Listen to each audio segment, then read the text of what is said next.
Boa noite, na paz do Senhor Jesus. Eu sou o Maquilar Dias e estou aqui mais uma vez trazendo até você o subsídio da Escola Bíblica da Escola Dominical. Estou trazendo esta videoaula da lição número 5, que traz como tema ética cristã, pena de morte e eutanásia. Texto áureo: o Senhor é o que tira a vida e dá, faz descer a sepultura e faz tornar subir dela. 1 Samuel 2,6. Verdade prática diz assim: a pena de morte e a eutanásia violam a soberania divina. A vida foi dada por Deus, portanto pertence a Ele. Certo? O ponto central da lição, diz assim: a vida humana é sagrada. Amados, como eu sempre digo, eu vou falar mais uma vez, ok? Mais uma vez. Eu não vou ficar lendo a revista.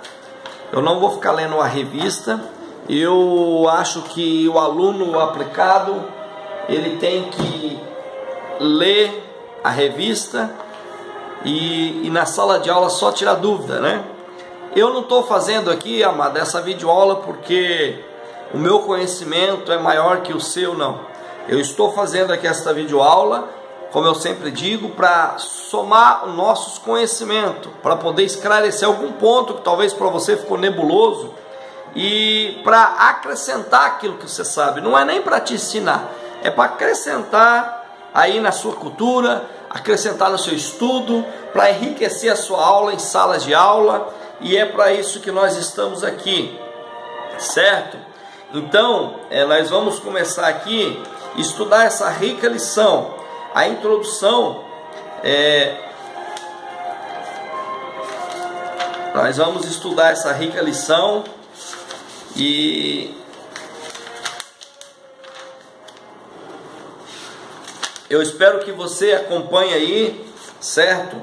Porque vai ter coisas aqui surpreendentes. A gente que é operador do direito, eu que sou advogado, então direto a gente está tendo, está convivendo com essas coisas de crime, de pena de morte, eutanásia, certo? Além da eutanásia aqui, que a revista ela só vem trazendo a respeito da eutanásia, mas eu também quero abordar aqui nesta aula, pegar um gancho aqui da eutanásia e falar para você da distanásia e também da ortotanásia, certo? Que é assuntos relativo à lição, ok? Bom, na introdução, o escritor aqui que fez essa aula aqui, ele diz que a vida humana é o ponto de partida para os demais direitos das pessoas, e é verdade.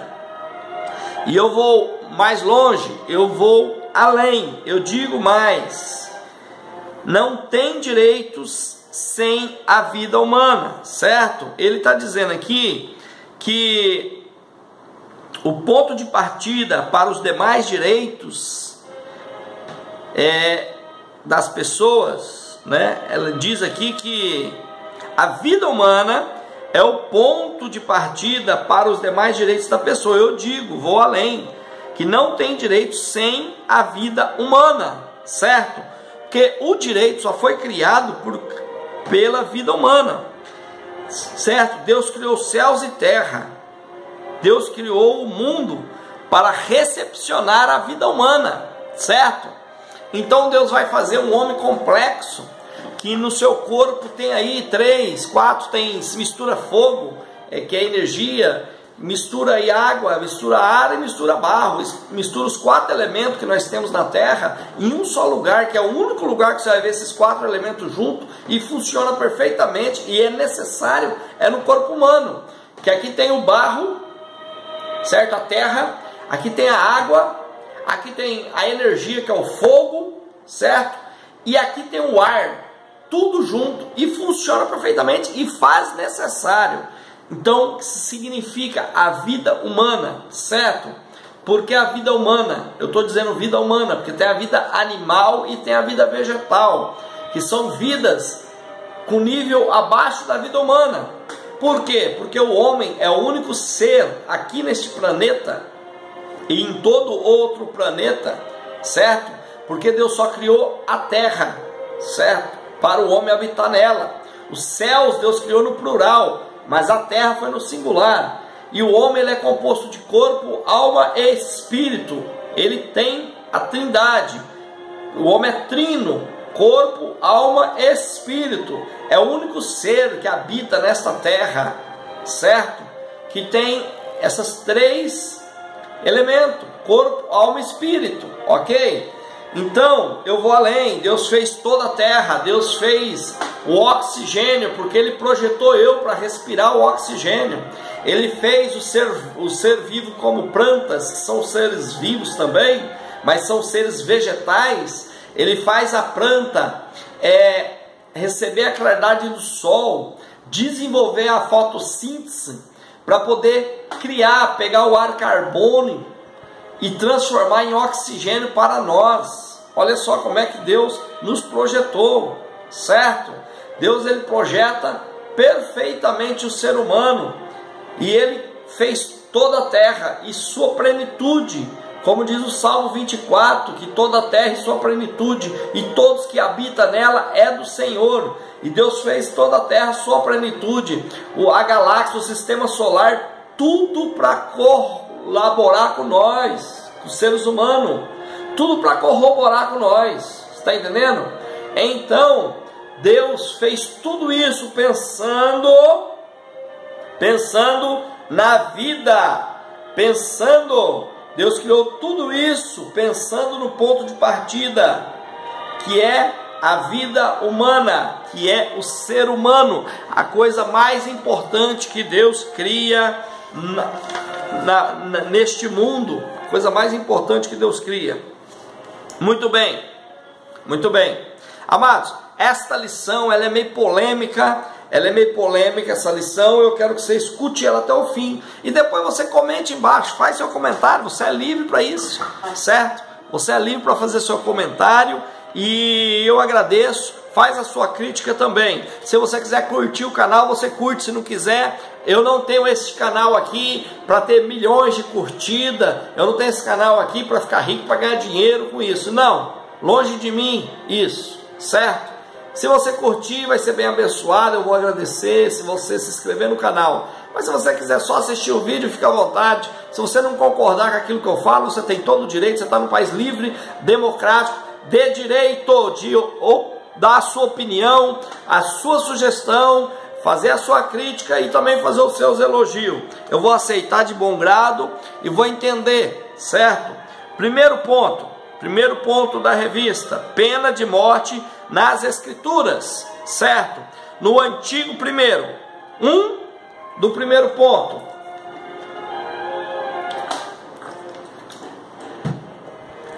pena de morte nas escrituras. No Antigo Testamento.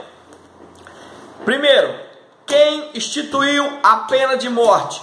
Eu vou fazer uma pergunta para você. Quem instituiu a pena de morte? Eu quero saber. Estou fazendo uma pergunta para você, certo? Porque esta pergunta eu vou fazer na sala de aula no domingo, para os meus alunos. Quem instituiu a pena de morte? Sabe quem foi? O homem, não foi Deus. O homem instituiu a pena de morte. Quando foi que o homem instituiu a pena de morte? Após o pecado, após o homem desobedecer a Deus, após ele pecar, aí ele instituiu que ele teria uma pena de morte, certo? A Bíblia diz que todos pecaram, instituiu da presença de Deus, todos pecaram, certo? Quando o homem pecou, ele trouxe a pena de morte para o planeta Terra, ok? Ele deu liberdade para o imundo, para o inimigo de Deus, número 1, para Satanás entrar aqui neste mundo e fazer as coisas virar do avesso. Então, quando o homem peca, ele traz ou institui a pena de morte. Gênesis, eu quero falar aqui Gênesis, capítulo 8 e verso 22. Só um minutinho, eu vou abrir aqui a Bíblia online, que eu acho que é mais fácil, certo?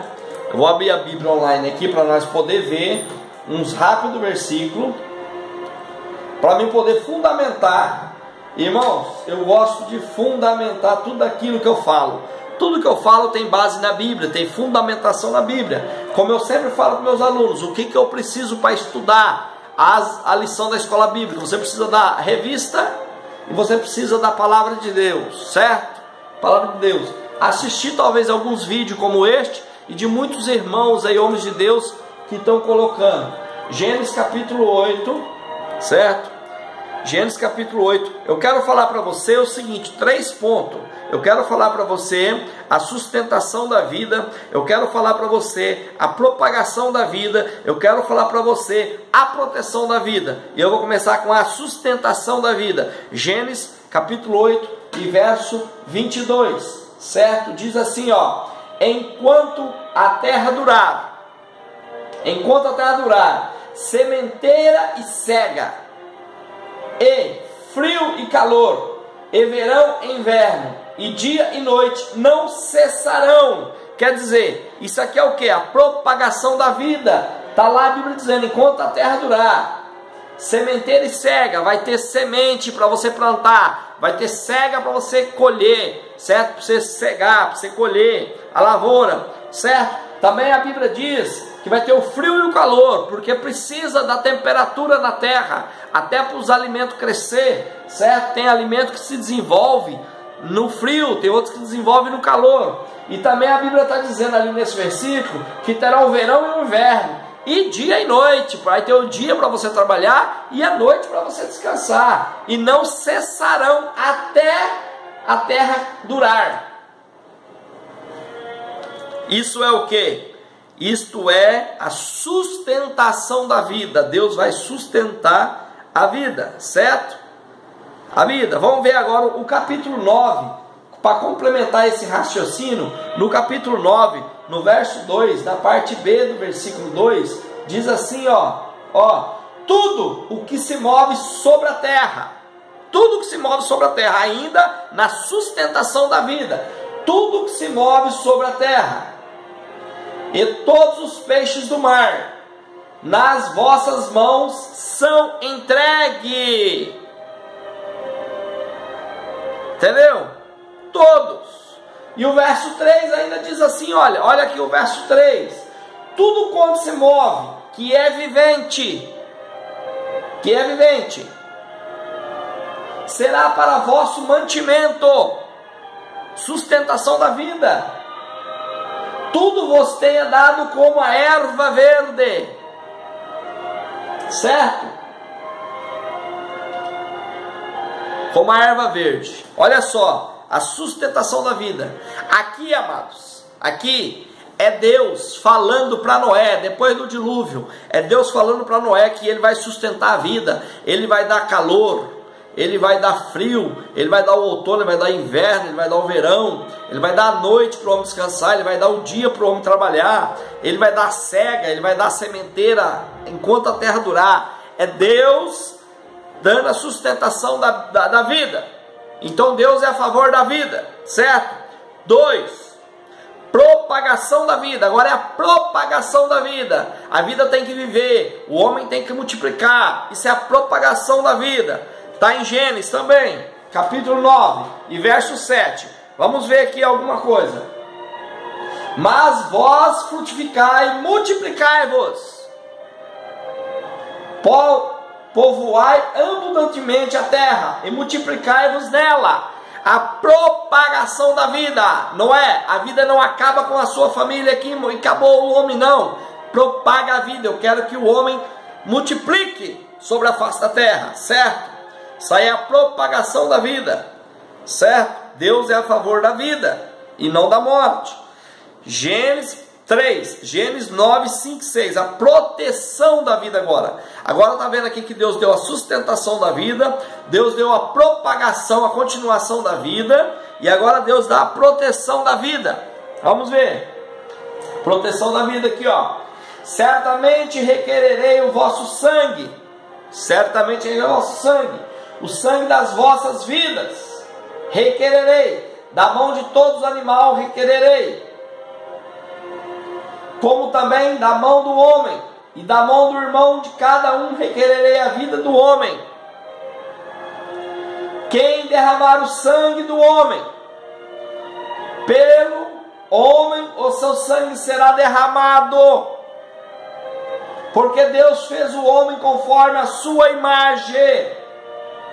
Ó, quem derramar o sangue do homem, pelo homem também seu sangue será derramado, porque Deus está protegendo a vida, amados. Ah, mas Deus está falando, se alguém matar, pode matar ele. Deus está protegendo a vida. Porque no momento que o homem sabe que se ele tirar a vida de alguém, ou de outros homens, ele vai ser também tirado a vida dele, ele vai pensar 10 vezes antes de matar um ser humano. Está entendendo? Por isso que a proteção, Deus zela pela proteção da vida, tá? Vamos mais adiante.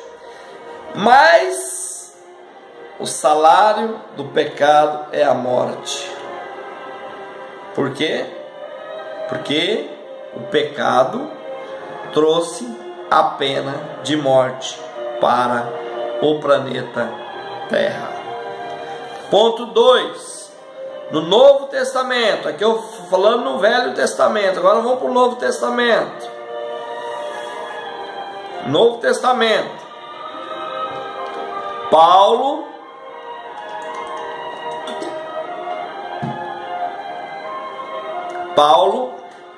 o apóstolo Paulo, fala a respeito disso. Ele diz assim, olha, se cometi pecado digno de morte, não me recuso a morrer. Se eu cometi erro ou pecado digno de morte, eu não me recuso a morrer. Pode me matar.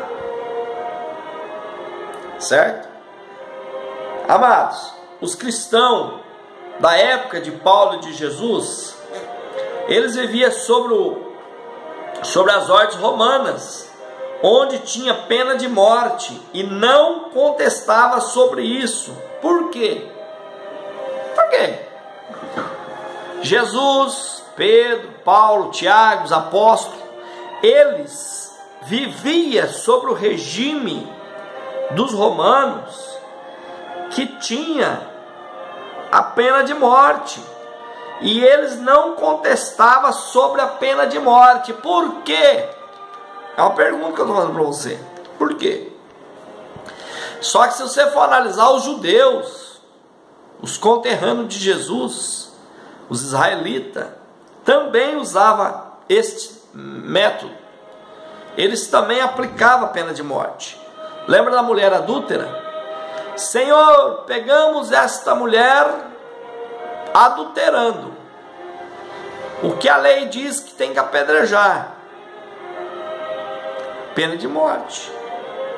Vocês lembram de Estevão?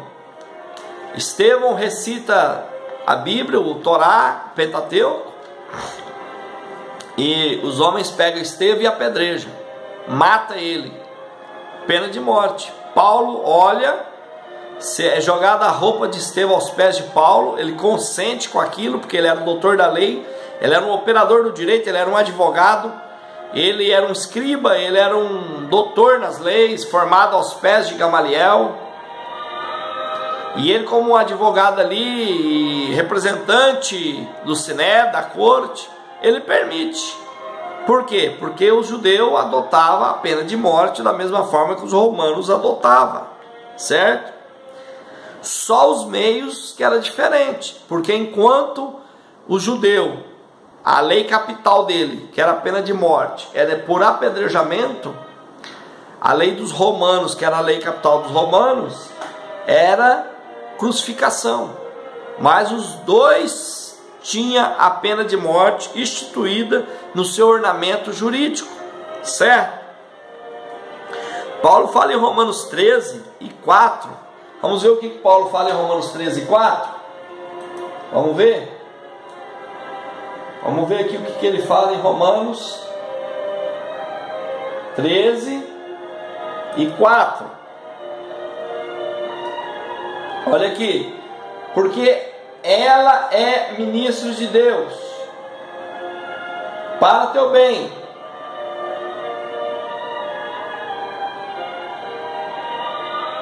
Vou ler um versículo antes para nós entender o texto, tá? Porque o magistrado não são terror para as boas obras. O juiz, magistrado é juiz, não é terror para as boas obras. Quer dizer, ele não é um cara ruim para o homem que anda bem, que é o homem que faz as coisas boas. O juiz não é ruim, certo? Mas para as más, ele é ruim para o homem mau, o homem que comete crime, o homem que comete erro. Queres tu, pois, não temer a potestade? Fez uma pergunta. Faz o bem e terá louvor dela. Quer você não temer o juiz, a autoridade, a potestade, a autoridade que está instituída? Faz o bem. Você fazendo bem, olha lá, você fazendo bem terá louvor dela. Você fazendo bem, você não vai ser castigado por ela, mas você vai ser elogiada por ela. Olha o verso 4. Porque ela é ministro de Deus para o teu bem. Toda autoridade é constituída por Deus para o nosso bem. Mas se fizeres o mal, teme, pois não traz debalde a espada. A espada não vem só para dizer que tem uma espada, debalde não, certo? Porque é ministro de Deus e vingador para castigar o que faz mal.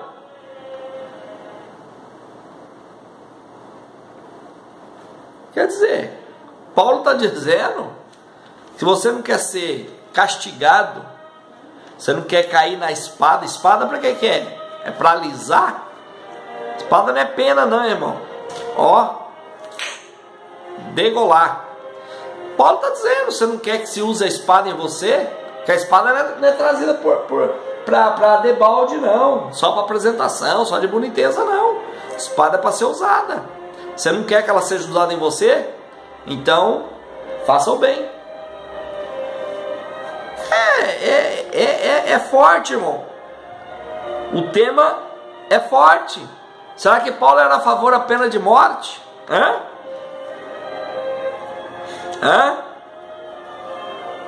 Será que ele era a favor da pena de morte?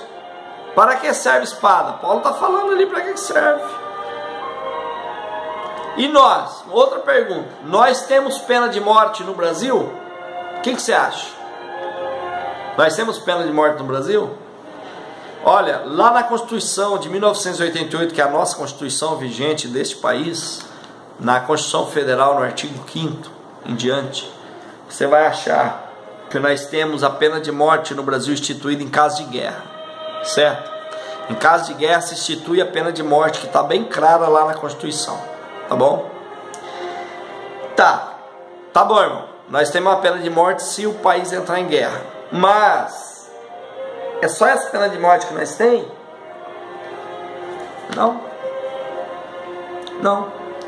Deixa eu fazer uma pergunta para você e uma colocação. Vamos ver se você consegue raciocinar junto comigo e entender isso aqui. O policial faz parte do equipamento do policial brasileiro um revólver 38 ou muitas vezes uma pistola 380, muitas vezes a arma de grosso calibre como uma 12, né? Você vê eles andando no camburão, o cara com a 12 segurando uma espingarda. A lei diz que o policial é a primeira autoridade no momento. E se o policial estiver num local e alguém for ameaçar a população, a sociedade, o policial pode atirar para matar, se aquela pessoa estiver causando um mal maior. E no momento que o policial saca a sua arma, ele anda com a arma de bonito, que ele saca a sua arma, em vigor da lei, com direito que a lei lhe permite, e mata aquele elemento ali, o que ele fez? Uma pena de morte. No momento ele pensou, e era o melhor, e aquele cidadão ia causar mal para outro, então ele executou aquele cidadão e aplicando nele a pena de morte. Então nós temos a pena de morte. Nós temos, se eu for olhar por este parâmetro, nós temos a pena de morte. Deus não coloca a pena de morte, amados. Deus não coloca a pena de morte para freio, não, mas para a vida do ser humano, certo? Deus não coloca a pena de morte. Esse camarada é ruim, eu vou frear ele, vou matar ele, ele tem que morrer e acabou. Põe um freio nele. Não. Deus organiza e deixa a pena de morte que o homem trouxe com o pecado para proteger o ser humano, para trazer vida ao ser humano, certo? Uma pergunta, fazer outra pergunta para você. Hoje a morte do condenado anula o crime dele? O que você acha?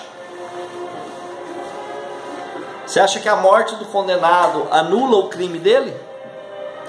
Será que se eu pegar o condenado que cometeu um crime e eu pegar ele e submeter ele à pena de morte, aquele crime que ele cometeu vai anular? Fica aí a pergunta para você. Lá no Velho Testamento, na nação israelita, que Deus instituiu a nação israelita,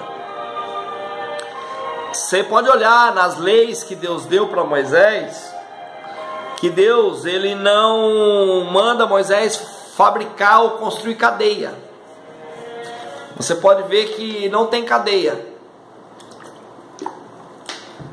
Deus não manda fazer cadeia. Ao contrário, Deus fala em Números, capítulo 35 do livro de Números, aonde Deus manda fazer várias cidades para os levitas, e também Deus manda fazer 6 cidades de refúgio, certo? Manda fazer as 6 cidades de refúgio, murada, e aquela cidade de refúgio não era cadeia, mas era para refugiar pessoas que tinham cometido um assassinato indevido, um assassinato, vou falar para você, culposo e não doloso, certo? E não confunda, que você não tem muita intimidade com o direito, e quando eu digo um crime culposo e um crime doloso, automaticamente vem na sua cabeça que o crime culposo, esse é grave, e o crime doloso, esse não, esse é mais brando, mas é o contrário, tá? O crime doloso é um crime premeditado, é aquele crime que eu quero cometer, esse é doloso. O culposo é aquele que eu cometo sem intenção de o fazer. Por exemplo, eu estou dirigindo meu carro, eu estou numa velocidade normal, mas infelizmente uma criança passa correndo na frente do carro e não dá tempo de eu frear, eu acabo cometendo um crime, eu acabo atropelando aquela pessoa, aquela criança, aquela pessoa, e ela vem a óbito. Isso aí foi um crime culposo. Eu vou responder um processo porque eu tirei uma vida, eu estou envolvido nesse ato, mas eu vou responder um processo provavelmente em liberdade, ainda mais se eu estiver na velocidade correta, se eu estiver habilitado, certo? Porque eu cometi um crime culposo. Agora, se tem uma pessoa e eu pego o carro e jogo em cima dela de propósito, ou eu estou bêbado, ou eu estou acima da velocidade permitida, ou eu não sou habilitado para dirigir, aí é um crime doloso, aí eu vou pagar com rigor na lei, certo?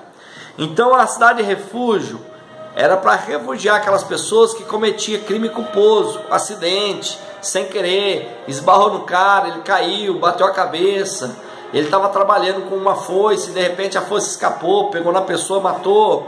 Ele estava aí usando um martelo para pregar, de repente esse martelo escape, pega em alguém e mata, entendeu? Ele está andando com um cavalo, sem querer o cavalo espanta e sobe em cima de uma pessoa e mata aquela pessoa. Então isso é o crime culposo. Então a cidade de refúgio era para essas pessoas, porque de repente a pessoa sem querer matava uma pessoa e as familiares não entendiam. Aí queria pegar essa pessoa e lixar. Aí Deus falou, não, essa pessoa tem que passar de refúgio, e lá ninguém pode matar ele. E ele fique lá, até que se faça a investigação, e chega no bom senso, e as testemunhas falam que ele não matou por querer, ele matou, foi um acidente. E geralmente tinha que ser mais de uma testemunha. E ou ele ficaria na cidade até o sacerdote morrer, o que ungiu, certo? Agora, se ele estivesse na cidade, esperando, e provasse que ele fez o crime doloso, de propósito, que ele pegou um ferro, uma madeira, uma arma, aí ele era tirado de lá, e aí o vingador daquela família poderia derramar o seu sangue. Mas Deus pensa na vida e fala, não, vai que acontece um acidente, e esse homem, a família na hora da raiva, do desespero, vai lá e mata ele também. Então ele entra na cidade de refúgio e fica lá até se apurar o caso, certo? Você vê que Deus não manda construir cadeia, mas Deus manda construir um refúgio para o homem. E o nome dessas 6 cidades, tinha 3 cidades dentro de Canaã, além do rio Jordão, e 3 cidades antes do rio Jordão, ali perto de Gade.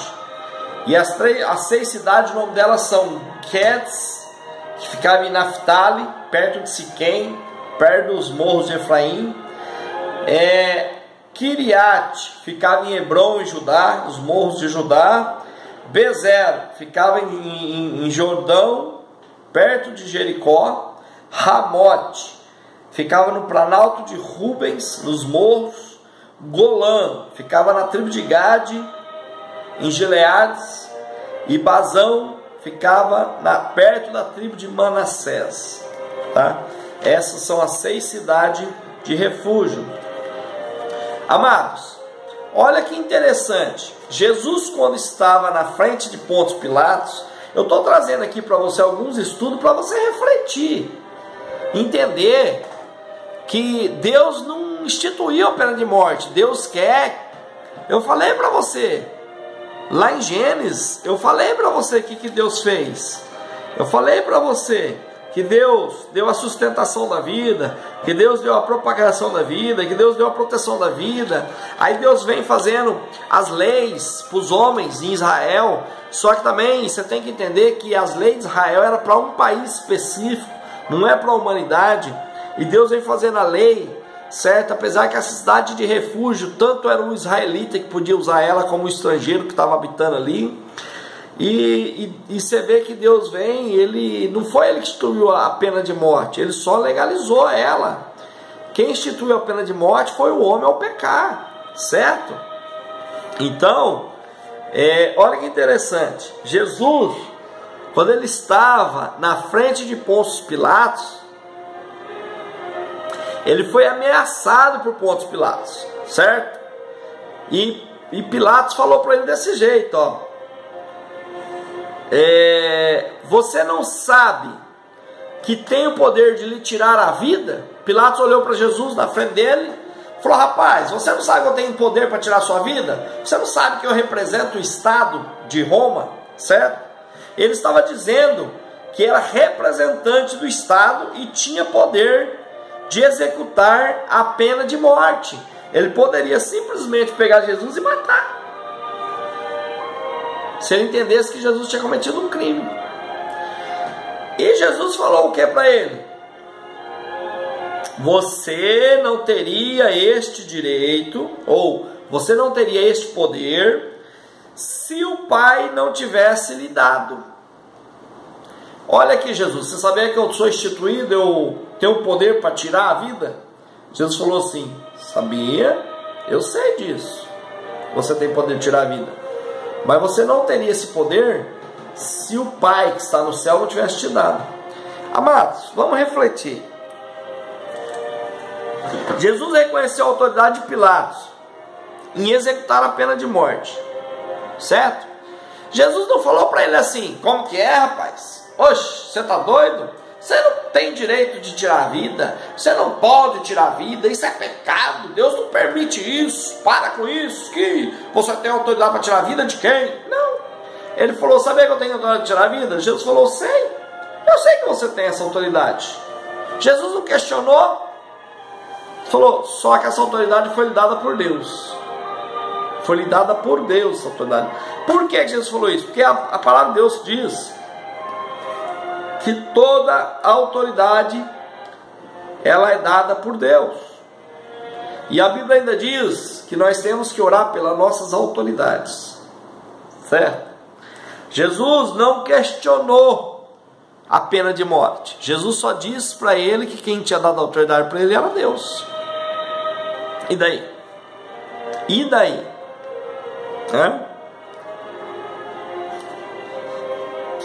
Aliás, se não tivesse a pena de morte, Jesus poderia pegar uma prisão perpétua, Jesus podia pegar uma prisão por 30 anos, Jesus podia pegar 15 anos de cadeia, Jesus podia ser banido do Estado de Israel, mas porque tinha pena de morte, tanto em Roma e tanto em Judá, Jesus morreu na cruz. Ele foi penalizado à morte. Foi executado nele a lei capital. Certo? Então, se não tivesse a pena de morte, talvez Jesus não tinha sido julgado e condenado à morte. Outra coisa, quando Deus fala lá para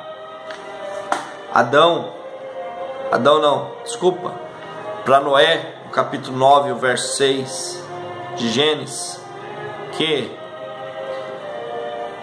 sangue por sangue, se um homem matar alguém, ele também vai ser morto.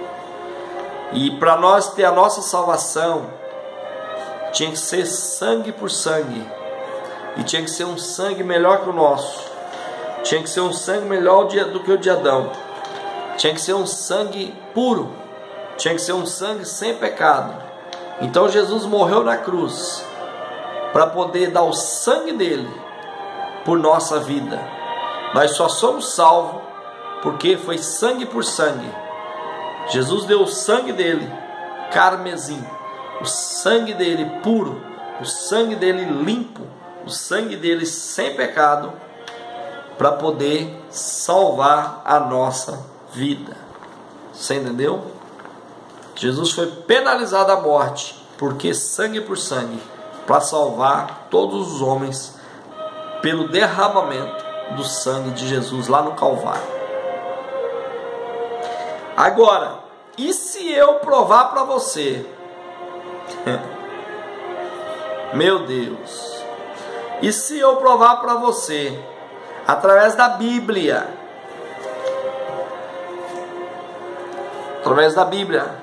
da Bíblia Sagrada, se eu provar para você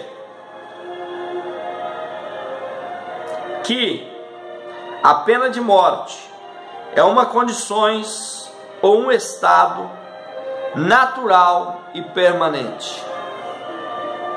A pena de morte é uma condições ou um estado natural e permanente.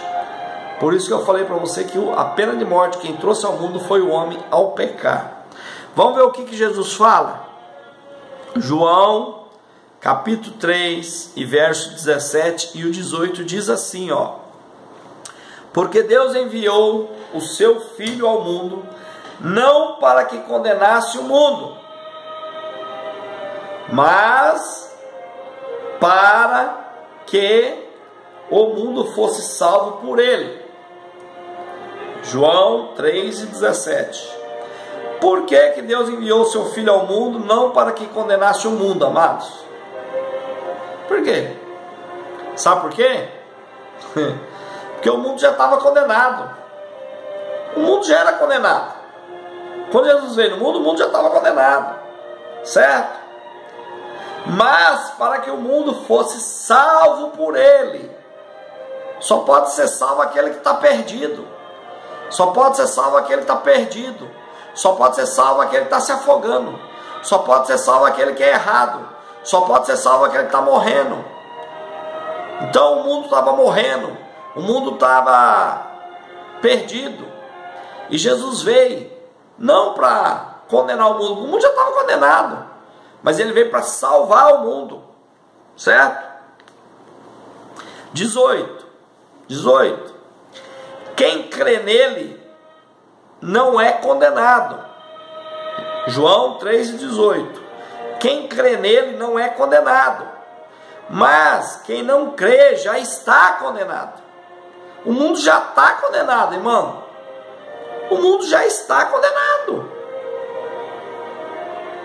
Agora, quem crê em Jesus não é mais condenado, porque o mundo já está condenado, certo? Porquanto não crê no nome do unigênito Filho de Deus. Então o homem já está condenado à pena de morte, vai morrer. A única forma do homem não morrer é crer em Jesus e aceitar Ele. Você entendeu meu raciocínio? É que muitas vezes nós lemos o versículo, mas não interpreta de forma correta. Agora olha aqui o que Jesus disse. Olha o que Jesus disse. Jesus, foi Paulo não, tá?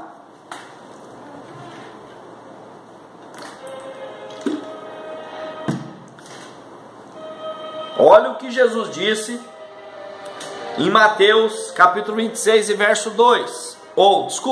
Mateus capítulo 26 e verso 52.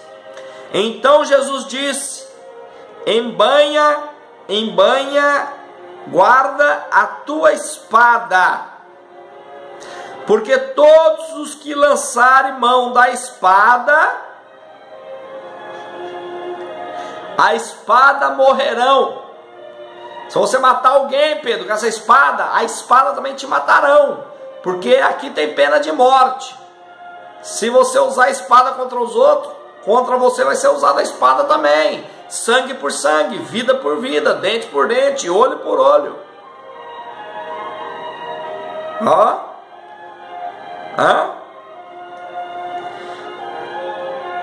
Amados, se você estiver num país que adota a pena de morte, você vai lutar contra isto ou vai se submeter a ela? Eu li ali o que Paulo falou em Romanos.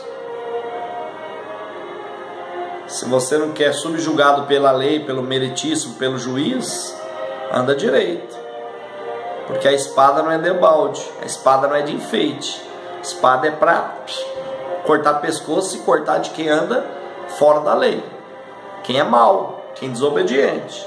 Agora aqui Jesus está falando a mesma coisa. Então Jesus disse: embainha a tua espada, porque todos os que lançarem mão da espada, a espada morrerão. Se você estiver num país que adota a pena de morte, você vai lutar contra ou vai submeter a ela? Pelos textos de Jesus, pelo que Pilatos falou para ele, ele submeteu a pena de morte. Porque quando Pilatos fala para ele que poderia tirar a vida dele, que tinha autoridade para executar a pena de morte, ele não questionou Pilatos que Pilatos estava errado. Ele só falou que Pilatos tinha mesmo, confirmou, só que era dada autoridade por Deus, porque toda autoridade é dada por Deus, certo? Então, amados, nós temos que pensar,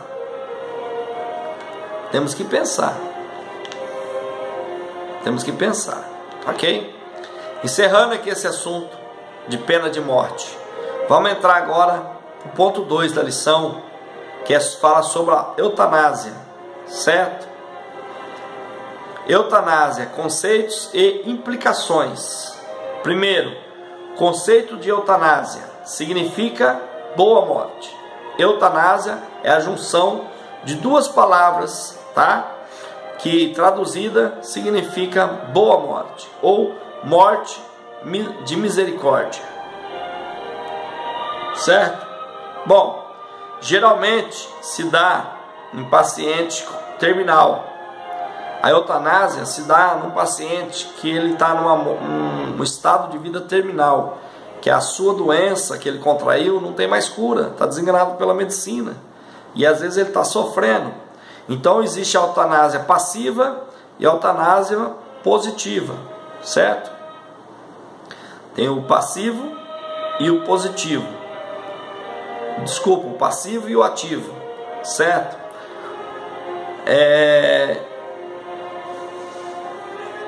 Tem uns que é aplicando remédio para acelerar a morte, outros é desligando os aparelhos, é passivo e ativo, certo?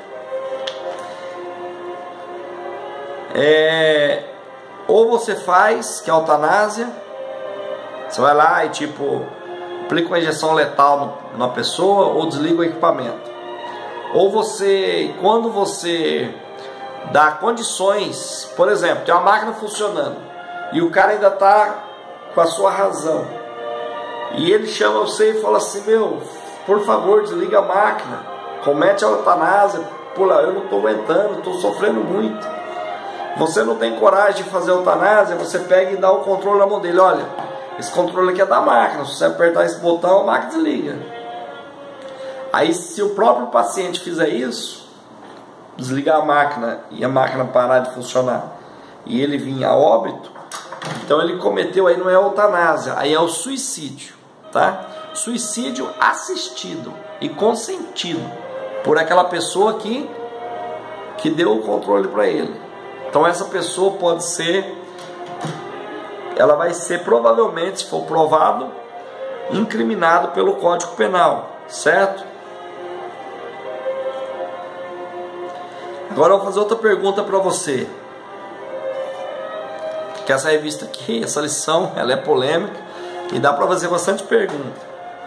Se você visse um ente querido seu agonizando de dor, tivesse um câncer terminal aí, e o câncer a gente sabe que é uma doença que judia muito o paciente, e o médico tinha desenganado, todo esse tratamento foi feito, e essa pessoa estava sofrendo muito, e ia ficar por alguns dias naquele sofrimento, naquela agonia. Aí eu pergunto para você,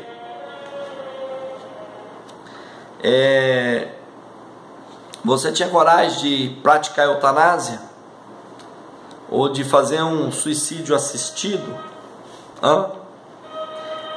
Você tinha ou não? Vou deixar essa pergunta em aberto aí. Se você quiser responder aí para mim embaixo do vídeo, faz favor. Agora eu vou fazer aqui, eu vou além da eutanásia aqui. Eu vou fazer uma pergunta para você: qual a diferença da eutanásia, da distanásia e da ortotanásia? Porque são segmentos: a eutanásia, a distanásia e a ortotanásia. Bom, eu vou explicar rapidamente aqui, resumir, certo? Sobre a eutanásia, sobre a distanásia, sobre a distanásia e sobre a ortotanásia. Rapidamente aqui, para o vídeo não ficar muito grande, não ficar muito cansativo, ok? A eutanásia é entendida como morte provocada por sentimento de piedade da pessoa que sofre a doença terminal. Quer dizer, você fica é entendida que você tem tanta piedade dessa pessoa que você comete a eutanásia. Se for doença curável, a pessoa está sofrendo, mas o médico diz que o caso dela tem jeito, é uma doença curável, aí não é eutanásia, tá?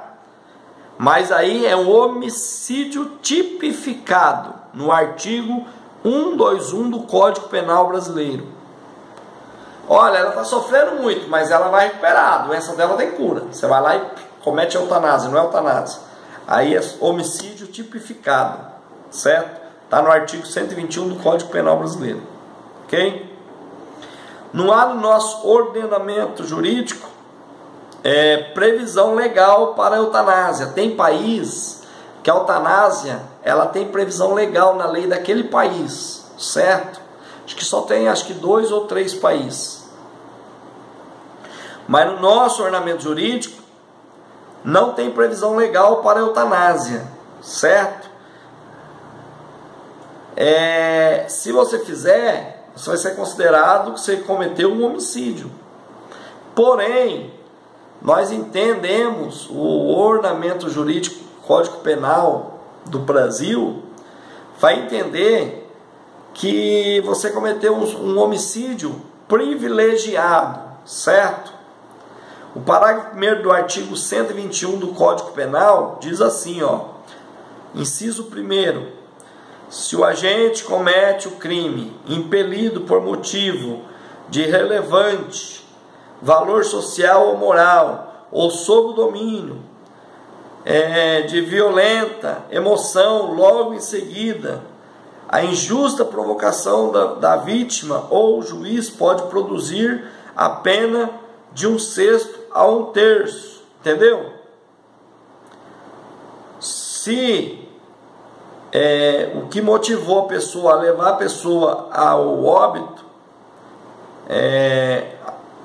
cometeu um homicídio, se tiver sob o domínio de violenta emoção, logo em seguida a injusta provocação da vítima, ou o juiz pode reproduzir a pena de 1/6 a 1/3, reduzir de 1/6 para 1/3. O que quer dizer aqui? Por exemplo, a pessoa te prejudica, te maltrata, te xinga, vai lá, te esbofeteia e te ameaça, e você está sob o domínio de violenta emoção e pressão, e naquela raiva ali você acaba matando o sujeito. E foi provado que foi legítima defesa, o cara te encheu muito de saco, e você na hora ficou nervoso, você ficou com a emoção sua abalada, o sangue à flor da pele, o nervo à flor da pele, e injusta provocação, o cara injustamente começou a te provocar, e de repente você pega um negócio ali, dá uma paulada, o cara morre. O juiz vai entender e vai reduzir a sua pena de 1/6 para 1/3. Então se usa esse mesmo inciso para aplicar na eutanásia. É um homicídio? Mas é um homicídio privilegiado, certo? Então o juiz vai aplicar a pena de homicídio, porém no inciso 1 do Código 121, do artigo 121 do Código Penal, que ele vai entender que você estava sob pressão, forte emoção, e vai acabar reduzindo a sua pena de 1/6 para 1/3, certo? Essa é a eutanásia. Agora vamos falar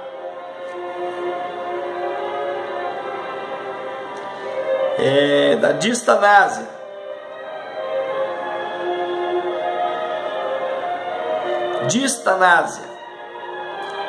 A distanásia é a prolongamento artificial do processo de morte. Por consequência, prorroga também o sofrimento da pessoa. Talvez o desejo de recuperação a todo custo do doente, em vez de ajudar a pessoa, o doente, permitir uma morte natural, acaba prolongando a sua agonia. Aqui é diferente. A eutanásia, o cara está sofrendo, está desenganado pelos médicos, aí você vai lá e dá uma injeção letal nele, desliga o equipamento para tirar a agonia dele. Pronto, já acelera a morte dele. A distanásia é diferente, o cara não tem condições de viver, praticamente está vendo só na base de remédio e máquina, que se desligar a máquina o cara já está morto, e fica prolongando a vida do cara, não quer que o cara morre, certo? Não desliga a máquina, eu não quero que ele morra, mas já está morto. Se desligar a máquina já era. Então fica prolongando a agonia e o sofrimento da pessoa. Tem muitos hospitais particulares que faz isso, porque quanto mais dia aquele paciente fica lá no leito, na UTI, Um dia de UTI, amados, custa R$ 1.800, tem hospital que custa R$ 3.000, um dia da UTI. Então se o hospital falar, não, ele vai recuperar, vamos deixar na máquina, o hospital quer, porque muitas vezes o hospital não tem responsabilidade, que são mercenários. Infelizmente as pessoas usam o ser humano para ganhar dinheiro, então fica mantendo a pessoa viva na agonia, porque enquanto ele estiver vivo, ele está usando o quarto da UTI, é 3 pau por mês, por dia, R$ 1.500, R$ 1.800 por dia. E ali fica 10 dias, 15 dias, 20 dias, 1 mês, 2 meses. Certo? Então isso é distanásia.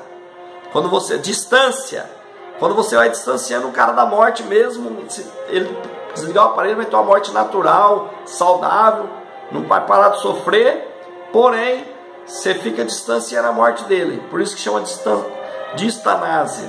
Certo? Ortotanásia é outro. A ortotanásia significa o quê? A morte correta. Ou seja, a morte pelo seu processo natural. A ortotanásia é a morte pelo processo natural. A conduta atípica frente ao Código Penal brasileiro, pois não causa de morte da pessoa, uma vez que o processo de morte já está instaurado. A ortotanásia não é causa de morte da pessoa, certo? O processo da morte já está instaurado. Fala, essa pessoa vai morrer mesmo, ela não tem jeito. Eu não vou nem fazer a eutanásia e nem a distanásia, porque as duas são erradas. Mas eu vou aplicar nela a ortotanásia. O que é? A gente vai dando aqui alimentando ela do jeito que pode, vai dando aqui um conforto para ela, vai deixando ela confortável, mas não vamos aplicar remédio nem pôr na máquina para ficar mantendo a vida dela sem necessidade, só vai prolongar o sofrimento. Vamos manter ela aqui na boa, vai chegar a hora que ela vai falecer naturalmente, certo? Vai falecer num processo natural. Isso é ortotanásia. 2. As implicações da eutanásia. Primeiro, que pelo Código Penal é ilegal, crime. Se for passiva, suicídio, não tem salvação. Se for ativa, assassinato. 6º mandamento. Tem PLs, certo? Projeto de lei, tem PLs, projeto de lei tramitando no Senado, que e quem ganha com isso é os planos de saúde, se aprovar essas PLs, que já permite a eutanásia, certo? Tem projeto de lei tramitando no Senado que, se passar, vai permitir a eutanásia. Quem vai ganhar com isso? Os planos de saúde. Por quê? Falar, o cara já vai morrer mesmo, vamos fazer a eutanásia nele e para de pagar o hospital. E muitas vezes herdeiros mal intencionados. Fala que ele é paciente terminal, que não tem mais jeito para ele não, e faz eutanásia nele. Acelera a morte aí, porque eu tô doido para pegar minha herança. Vai que esse velho aí, ó, vai que ele recupera de novo e depois. Então, faz eutanásia aí. Acelera a morte dele aí, que pelo menos eu ponho a mão na herança. É verdade, irmão. Eu sei o que eu tô falando. Eu sou advogado. Você não imagina o que tem embaixo desse sol aqui. 3. 3. A vida humana pertence a Deus. A vida humana pertence a Deus. Primeiro, a fonte originária da vida. Deus trouxe o universo à existência somente com o verbo bara. Deus trouxe o universo à existência somente com o verbo bara. Deus falava haja e a coisa surgia, certo? O Salmo 24 eu já falei no começo da lição. Do Senhor é a terra e a sua plenitude e todos que na terra habitam, todos os seres são de Deus. Então a vida humana pertence a Deus, junto com a terra e com a sua plenitude. Como posso eu tirar a vida de outro? Eu não posso querer fazer o papel de Deus, porque somente Deus pode dar a vida e somente Deus pode tirá-la para si.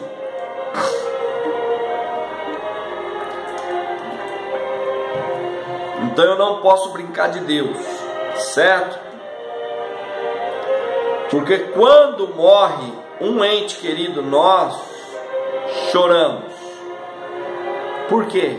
Quando morre um ente querido nosso, nós choramos, sentimos um vazio no peito, e é difícil acostumar com esse vazio, com essa perca. Por quê? Por quê, amados? Choramos, sentimos um vazio, é difícil você acostumar com esse vazio, certo? Como eu perdi minha mãe tem 4 anos, até hoje eu não acostumei, eu sonho com ela, eu vejo as coisas dela, eu sinto falta dela, do perfume dela, da voz dela, de abraçar ela, e eu ainda só não tenho, como eu vou dizer, consciência minha não acusa, porque minha mãe era tudo para mim. Era todo dia eu ia na casa dela, eu não passava um dia sem lá, ou ia no café da manhã, ou ia no almoço, ou ia no café da tarde, ou no final do dia eu ia na janta, mas eu via ela todos os dias. Tudo que eu pude fazer pela minha mãe eu fiz, da mesma forma que meu pai está com 84 anos, e de 5 irmãos que nós somos, somente eu cuido dele, somente eu, certo? Não faço isso para me gabar, faço isso porque é minha obrigação, é mandamento bíblico. Filho que honra pai e mãe, seus dias serão prolongados na face da terra, certo? E é merecedor. Por que nós choramos quando um ente querido morre? Por que sentimos um vazio no peito? Porque, amados, isso não é natural. O homem morrer não é natural. Por isso que você sente muito quando você perde alguém que você gosta, porque não é natural o homem morrer, certo? Não era para o homem morrer, não era para o homem morrer, certo? Não era para o homem morrer e nem matar. Deus não fez o homem para morrer, o homem era para viver eternamente como Deus, e também não era para o homem matar como Caim matou. Você vê que Deus não tira a vida de Caim. Deus, ele é para dar a vida, não é para tirar. Ele nem tira a vida de Caim, e ainda ele fala: vou pôr uma marca em você para te proteger, Caim. Essa marca não é para você ser maldito, essa marca é para te proteger, para ninguém tocar em você, saber que você é um homicida e querer te matar também. Então, amados, é por isso que você sente esse vazio no peito, você chora, porque o normal, natural, não era para o homem nem matar e nem morrer. Então tudo que é fora do normal, do natural, causa impacto, causa um espanto, certo? Pessoas falam assim: o meu filho não podia morrer antes do pai, o certo é o pai morrer primeiro e o filho. O certo não é nem o pai nem o filho morrer, amados. Não é certo. A morte existe porque o salário do pecado é a morte. Você entendeu? Por isso. 2. O caráter sagrado da vida. Caráter sagrado da vida. Provérbios 31:6 diz assim: dai bebida forte ao que está prestes a perecer, e o vinho aos amargurados de espírito, os que ia ser apedrejado. Certo? Provérbios está dizendo assim, ó, Provérbios 31:6 diz assim, ó: dai bebida forte ao que está prestes a perecer, a morrer, e o vinho aos amargurados de espírito. A pessoa, quando ele foi condenado a apedrejamento, à morte, aí estava ali a pessoa que ia morrer apedrejada, e ali estavam os amargurados de espírito. Quem que é os amargurados? O pai daquela pessoa, ou o filho, ou a mulher, ou o marido. Poxa, vão apedrejar meu filho, vão matar. Ficava amargurado de espírito, certo? E quem ia perecer? Então aqui, o escritor dos Provérbios, que foi Salomão, ele falou, olha, para não causar muita coisa, faz assim, ó: dá bebida forte ao que está prestes a perecer. Essa bebida forte aqui era um licor que eles bebiam para tipo entrar em anestesia, não sentir muita dor. É aquela mesma bebida que eles quis dar para Jesus lá no Calvário, certo? Foram pôr na boca dele, porque se ele chupasse aquilo ali, anestesiava o corpo dele, ele não sentia muita dor. Mas daí o sacrifício dele não ia valer. Até naquela hora Satanás tentou enganar, para o sacrifício dele não valer. Mas quando levaram na boca dele, ele recusou, porque ele era inteligente, ele conhecia Jesus, ele estudou, ele se preparou. Quando levou na boca dele, ele recusou, porque se ele chupa aquela espuma, amortece o corpo dele, ele não sente dor. Aí o sacrifício dele não ia ter valor. Então aqui era essa mesma coisa, dava essa bebida forte aos condenados à morte, para amortecer, para não sentir muita dor. E pro ente querido, ele que ia ver ele morrer apedrejado, dava vinho, porque estava amargurado, ó, dá vinho para os amargurados. Ele toma vinho, aí o espírito dele, amargurado de espírito, o espírito dele dá uma aliviada. Ele já tomou vinho, já ficou meio bêbado e não sente tanto. Então esse texto de Provérbios 31 é a respeito da pena de morte, a respeito dos que ia ser apedrejado. Talvez você nunca ouviu isso, mas fica aí de primeira mão para você. Comete eutanásia. Tem pessoas, amados, que cometem eutanásia na oração. É pecado ou não? Comete eutanásia na oração. Vou deixar aberto, isso aí não vou nem comentar. Matar por amor. Não seria o contrário? Só falar, fulano matou por amor. Eutanásia, olha, a pessoa está sofrendo, agonia, e eu amo ele, e eu vou matar por amor, eu vou lá, vou acelerar a morte dele, vou cometer eutanásia por amor. Não seria o contrário? Porque a Bíblia diz que Jesus morreu por amor. Deus amou o mundo de tal maneira que deu o seu único filho unigênito para que morresse por nós. Então não é matar por amor. Quem mata não ama. É morrer por amor. Certo? Morrer por amor. Morrer por amor. Por isso que eu sou contra as testemunhas de Jeová, certo? Os seguidores de Charles Russell,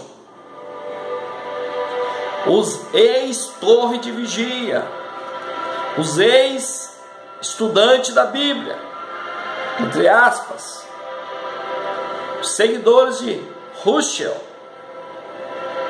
Sou contra as testemunhas de Jeová, que eles cometem a eutanásia direto. Como?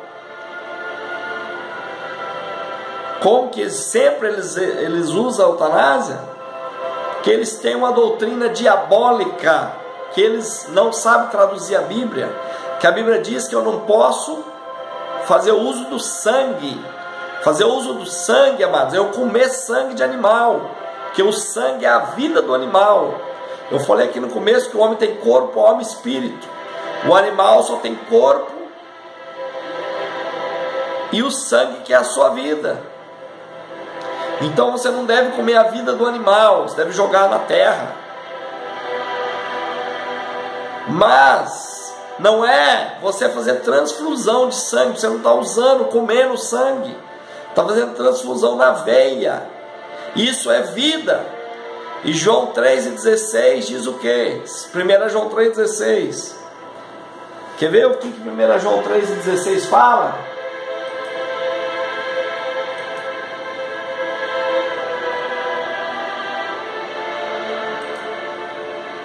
Olha só. Conhecemos o amor nisto, que Ele deu a sua vida por nós, e nós devemos dar a vida pelos irmãos. Conhecemos o amor nisto, que Ele deu a sua vida por nós. Como é que Jesus deu a sua vida por nós? Derramando o seu sangue, doando o seu sangue para nós, certo? Nós fizemos transfusão de sangue através do sangue de Jesus. E nós devemos dar a vida pelos irmãos. E a vida é o que? É o sangue. Jesus deu sua vida por nós, deu seu sangue para nos salvar. Então quando eu tenho um irmão lá no HU precisando de sangue e vai morrer por falta dele, eu tenho que ir lá e doar meu sangue para ele, porque eu tenho que dar minha vida pelos meus irmãos. E a Testemunha de Jeová comete eutanásia todo dia, porque se tiver filho deles, pai deles, mãe deles lá internado, precisar de sangue, eles não doam sangue. Eles são miseráveis, falam que é pecado, porque eles interpretam a Bíblia errado. Aqui diz que eu tenho que dar minha vida pelos irmãos, meu sangue, porque quando fala que Jesus deu a vida dele por nós, ele deu o sangue dele por nós. Viu, ignorante da Testemunha de Jeová? Não deixe o seu ente querido morrer, não. Vai lá e doa sangue, que você não está pecando, ao contrário, você está dando vida para ele. Viu?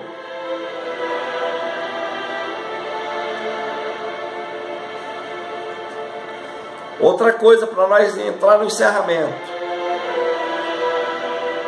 As pessoas estão num estado de morte ali, desenganada muitas vezes, e aí a pessoa vai lá e comete a eutanásia. Ela pede: olha, me mata, desliga a máquina, me ajuda, estou sofrendo, estou agoniada. Muitas vezes essa pessoa está fora de si, ela está em depressão, certo? Ela está em depressão. Tem estudos que muitas dessas pessoas, depois, por um milagre, ou porque o médico errou, ela acabou se recuperando e não morrendo. E ela falou: graças que você não me matou, que eu não sabia o que eu estava falando, eu não sabia o que eu estava pedindo, eu estava em uma profunda depressão. Certo? Se você mata uma pessoa dessa, como que você vai falar para Deus? Muitas vezes ela agradece depois: olha, eu estava em depressão, o médico errou, e eu vivi, e eu não morri, sorte que você não me obedeceu. Outra coisa, muitas pessoas que estão desenganadas pela medicina, está lá e pedem para fazer eutanásia, e tem muitos que não fazem. E aí, o que acontece? A Bíblia é clara que Jesus é o médico dos médicos, Senhor do Senhor e Rei dos Reis. E como Ele é o médico dos médicos, o médico, quantas pessoas que o médico já desenganou? E o irmão foi lá e orou, e Jesus levantou do leito de enfermidade. E se você comete a eutanásia para essa pessoa, como é que Jesus ia ter tempo? Como é que Jesus ia ter oportunidade de fazer um milagre na vida dela? Tem pessoas que estão no leito de enfermidade, desenganada dos médicos, justamente para que Deus entre com providência na vida dela. E aí eu vou lá fazer a eutanásia?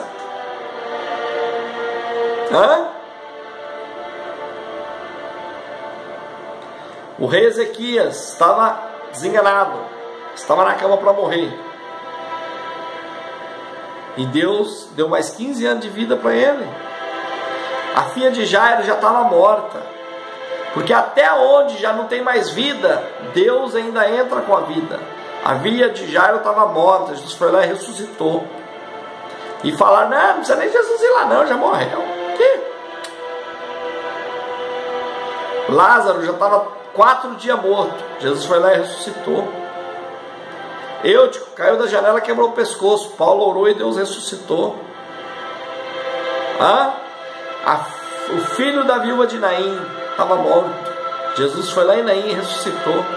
Mesmo onde não tem vida, Jesus traz a vida. A Bíblia diz que Deus traz à existência coisas que não existem.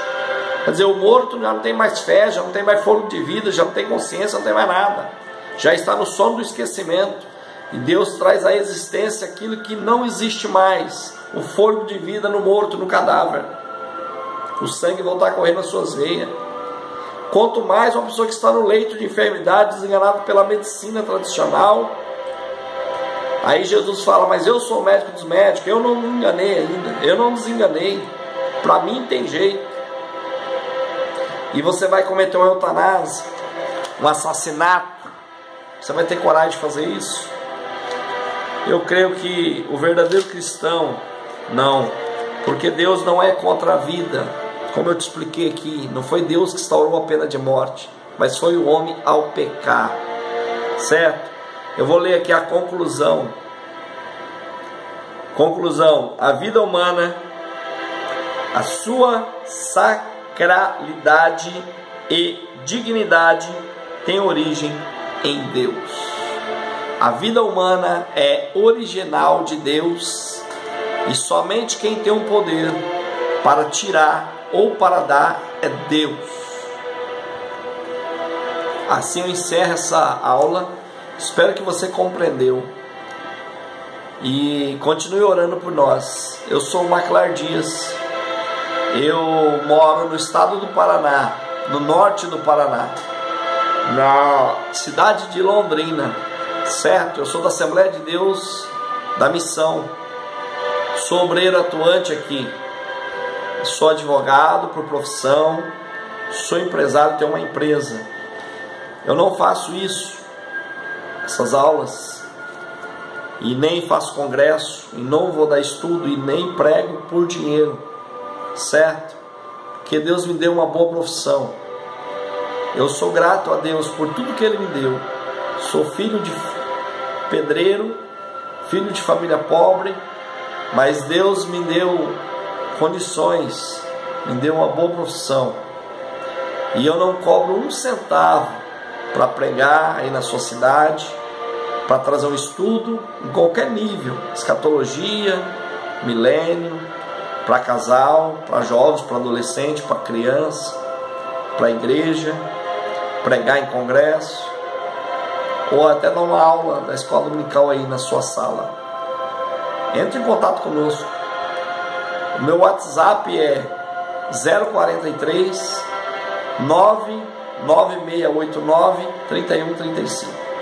Mas eu vou pôr na descrição do vídeo aí embaixo o meu telefone e o meu WhatsApp. Continue orando por nós, em nome do Senhor Jesus. Fica com Deus e até a próxima aula, se assim Deus nos permitir. A paz do Senhor.